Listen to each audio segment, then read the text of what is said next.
Hi, everybody. Dr. Brian here, and congratulations if you came to the Cancer Killer event. It was a tremendous response as we went through the top four things. How many? Four things that you need to remember if you want to turn your body into a cancer killer. If you're in the middle of cancer, if you've gone through treatment at conventional medicine, we're with you in this journey.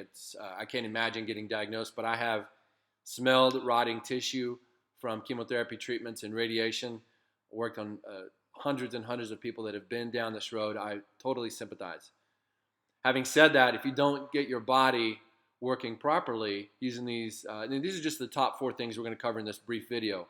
But no, there's 30 things you can be doing, but these are the four biggest things. And before I get into those, two little factoids that we all need to remember. Number one, in 1931, a doctor of physiology won the Nobel Prize for showing the world that cancer happens when you starve normal cells of oxygen. So he extracted some of the oxygen from healthy living cells, and those cells started to metamorphosize or adapt into a cell that no longer needs oxygen to survive. And that is what we today call cancer. We've known this for 80 years. The answer to turning your body into a cancer killer is to make sure the cells always have plenty of oxygen. So how it gets starved of oxygen, that's what we covered at the event.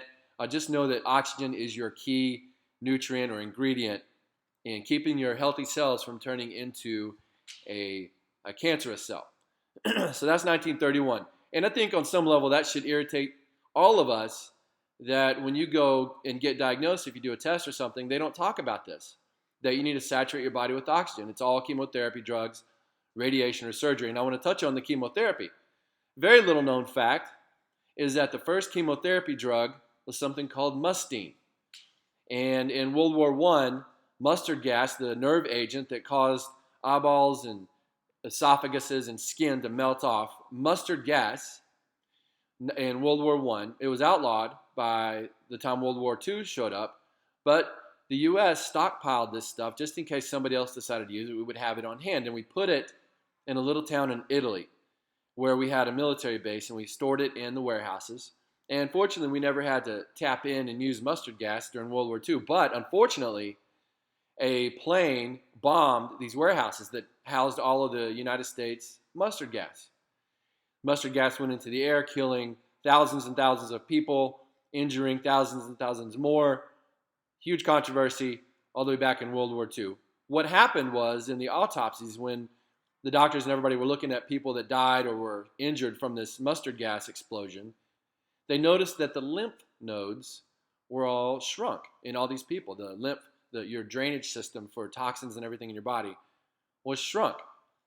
And what happened was a drug company, a toxicology company, sent a couple of guys over, and they came up with this idea that maybe if we converted mustard gas into a liquid and then injected it into people, that it would cause lymph cancers to shrink.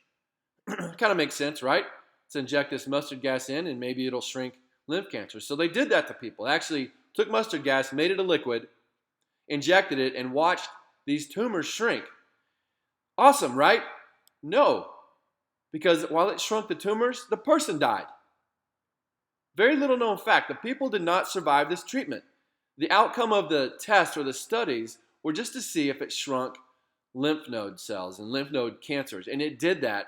Whether or not the person survived was irrelevant, and they created that a drug. That was the first chemotherapy drug. And all the chemotherapies today are based on that. How do we poison the body enough to cause these cancer cells to shrink, and then the person doesn't die?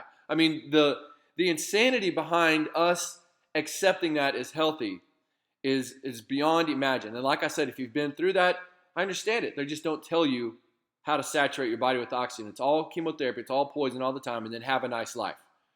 You got to keep the oxygen in your body, in your cells. Number two, and even more important in my book, is your nerve supply. Your brain has to be able to talk to your body so it can fight off cancer every day.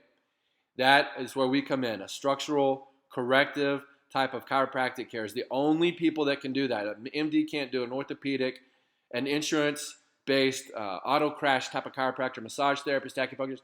There's only one specialty devoted to a healthy flowing nerve system, and that's corrective nerve supply. That's where our office comes in, Maximize Living. We can help you find somebody all around the world if you need help there. Number 3, vitamin D3. You've got to have vitamin D3 throughout your body. That activates a gene in cancer cells that will cause it to shrivel up and die. So it's not poisonous to cancer cells, but it activates the gene, so the cancer cell goes back through a normal life cycle and dies off. You want to keep your vitamin D3 levels above 60 throughout your body. And in all the testing we've ever done, most people are in the neighborhood of 10 to 15 of vitamin D3 saturation throughout your body. You can test that at any lab or LabQuest here in North Texas, or Quest Diagnostics. They'll do those tests, very inexpensive. But we just stopped testing everybody because everybody was low. Most people take 5 to 10,000 units of vitamin D3 a day. You need 5 million probiotics, and eat it with a meal, or take the vitamin D3 with a meal. That would help you really absorb it. So oxygen supply, nerve supply, vitamin D3, and the fourth thing, eliminate sugar. Cancer cells only live for sugar. That's all. The only thing they need to survive. So they have all these glucose receptor sites, these insulin receptor sites, where they're sucking in all the sugar that you put in, and that will feed them and keep them alive. You can literally starve cancer by eliminating all sugar. And I've seen all kinds of, people doubting alternative care or whatever, saying you can't really eliminate sugar. Yes, you can. If you want to live, if you want to turn your body into a cancer-killing machine, you can find enough energy to eliminate sugar. We replace it with healthy fats, lots of avocados, lots of coconut oils, things like that, lots and lots of veggies, but eliminate the sugars. You do those 4 things, those are your basics: oxygen, nerve supply, vitamin D3, and eliminate sugars. You've taken the 4 biggest and basic steps to becoming a cancer killer. This is Dr. Brian. Stay tuned to our next workshop. You guys get to all the events. Tell everybody. Share this message with the world. They're not being told, right? People get scared. They go get diagnosed, and it's all chemotherapy, all radiation, all the time. We know from just the data that those things fail 97% of the time. The person doesn't live 5 years. It's just insane.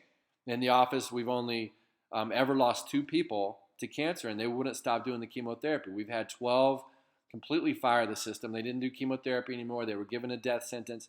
They're doing great today without any of those medical treatments. And it's that easy. It's not some weird oil or weird, process they go through. Get your oxygen level in your body right. We have ways to do that, including liquid oxygen drops. We get your nerves flowing. That's where you need me. That's where you need people like us. Vitamin D3, you can supplement that, very easy. And then number 4, cut off the sugars, the carbohydrates, the breads, the pastas, the rices, the chips, even fruit for a little while. You've got to cut out all the sugars. Talk to you next time.